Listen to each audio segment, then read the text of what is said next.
ఇంద్రకీలాద్రిపై రెండో రోజుకు చేరుకున్న శాకంబరి ఉత్సవాలు హరిత శోభతో కనువిందు చేస్తున్న దుర్గమ్మ ఆలయం. అమ్మవారి దర్శనానికి పోటెత్తిన భక్తజనం.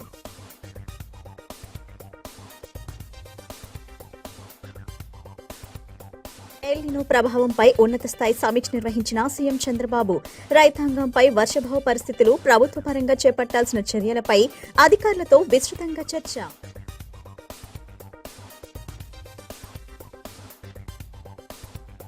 వంద పాఠశాలలకు సైన్స్ శని బాక్స్ కిట్లను పంపిణీ చేసిన జిల్లా కలెక్టర్ లక్ష్మీషా. విద్యార్థుల్లో శాస్త్రీయ దృక్పథాన్ని పెంపొందించి ప్రయోగాత్మక అభ్యాసాన్ని ప్రోత్సహించేందుకు ఈ కిట్లు ఉపకరిస్తాయని వెల్లడి. ఫేక్ స్పోర్ట్స్ సర్టిఫికెట్ల ఆధారంగా అనర్హులకు పోస్టులు కట్టబెట్టారు. మాజీ మంత్రి వెల్లంపల్లి శ్రీనివాస్ ఆరోపణ. డీఎస్సీపై మంత్రి లోకేష్ బహిరంగ చర్చకు సవాల్ విసిరిన జగన్ రాలేదన్న శాప్ చైర్మన్ రవినాయుడు. సూపర్ 6 హామీల్లో అధిక శాతం ఇంకా అమలు కాలేదన్న సిపిఎం రాష్ట్ర కార్యదర్శి శ్రీనివాసరావు. హామీలు నెరవేర్చకుండా ఇంటింటికి తిరిగి ప్రచారం చేయటం సమంజసం కాదని వ్యాఖ్య.